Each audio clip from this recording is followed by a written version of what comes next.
Hey YouTube, how is it going today? In this video, I'm going to be doing an update on Palantir Stock, ticker symbol PLTR. Yahoo has an article out today that I think perfectly puts into perspective the current price action for the stock. Now, it's trading down a little bit, so I'm going to let you know if I'm buying some more today, and then I'm going to get into the chart to try to see what could be coming next for the stock. And then after that, I'm going to get into some of your questions.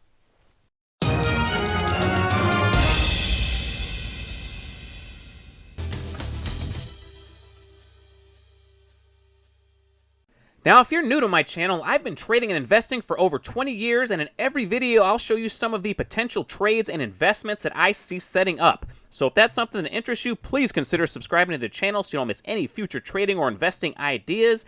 And I also have a Patreon group, so if you would like to be a part of our community and see what we are buying and selling in real time, that link is in the description.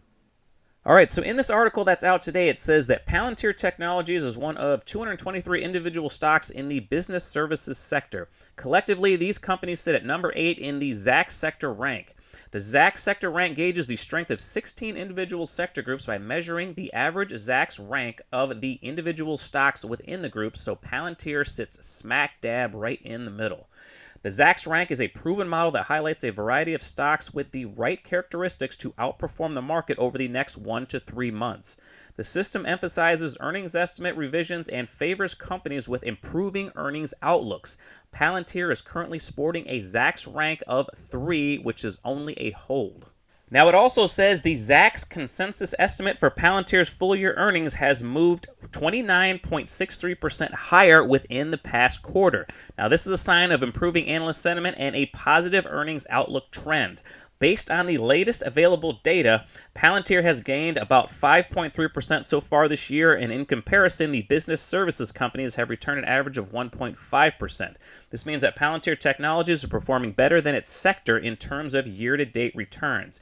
And looking more specifically, Palantir belongs to the technology services industry, a group that includes 90 individual stocks and currently sits at 167th in the ZAX industry rank. Now, this group has gained an average of 2.6% so far this year, so Palantir is slightly outperforming its industry in this area. So the article concludes by saying that Palantir will likely be looking to continue its solid performance, so investors interested in the business services stock should continue to pay close attention to this company. Now, I've said this before, and I think this is one of the reasons that Palantir continues to trend down and why I think Palantir could be in the teens before too long. Now, Palantir is in a sector that is slightly out of favor, and that's a headwind and should continue to put pressure on them in the short term. Now, I'm a long-term shareholder, so this is music to my ears because this sector eventually will turn around, and when it does, I expect Palantir to be one of the better performers in it. All right, guys, so let's get into these charts and see if where we can determine Palantir could be going next in the short term. But first, if I could ask you for a favor, if you could like the smash button for me and for Palantir, we would greatly appreciate it. And number 2, of course, is I'm not a financial advisor, so please do all of your own research before buying any stocks you see in my videos. This is all just my opinion. But with that being said, let's get into this chart. And if we look at this current price action, we can see that Palantir is putting pressure on that lower trend line that I drew of this descending triangle formation. And in my last video, I said it was probably going to end up breaking through this triangle formation eventually. And it looks like it could be doing that. I mean, it's sitting right at support right now, so it could easily bounce up from this area. But this is obviously at a critical junction on the chart, and I do think that it's probably going to end up failing this support level eventually. And I don't know if that's wishful thinking. I'm really hoping that it does so I could buy more when it gets into the teens. I actually added some to my position today at $21.21. So I love to add when stocks that I want for the long term are falling. I really don't like to add when they are going up. So if this thing continues to fall, that is going to be great news for me. Now, if we get to let's go switch over to the hourly chart real quick.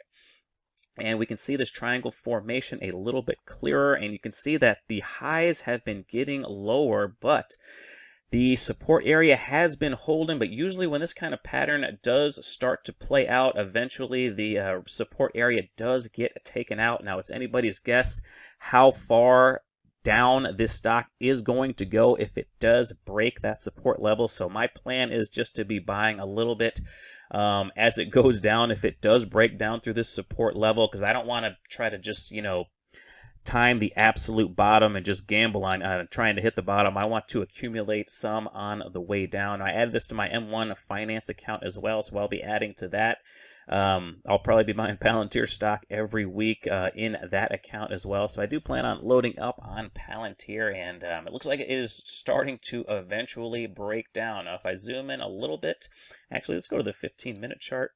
If I zoom in a little bit, you can see the current price action has broken through this trend line that I've drawn. Now, this trend line is nothing concrete. This is just subjective. This is just where I decided to put it on the chart because that's where it had been bouncing roughly in some of the other bounces. And you can see that it broke through it and it's finding resistance right at it. But I think that's more of a product of it finding resistance at the 8-period exponential moving average on that 15-minute chart.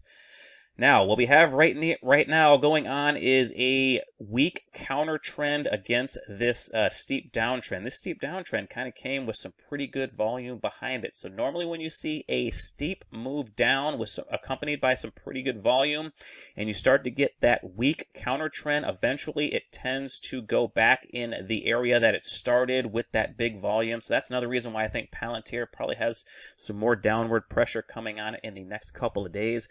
Now, the NASDAQ is under some severe pressure, but it's in an area where it could be bouncing soon. So, this could be the bottom. It might not be.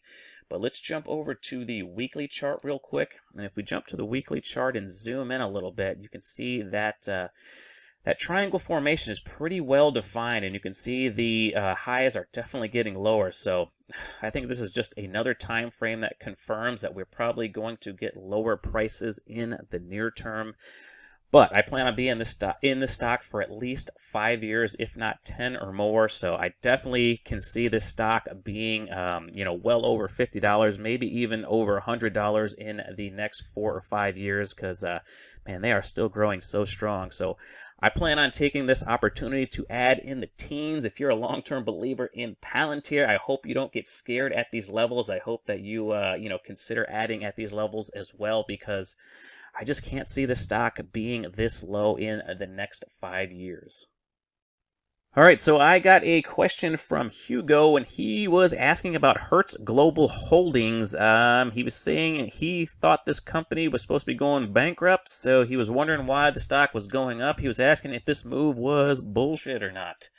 And, I don't know the question of that. I thought they were going bankrupt as well. But if we look at this chart, if this wasn't Hertz Global, I'd be a little bit more excited about it, because there's definitely showing a lot of accumulation. Things have been going sideways since last June.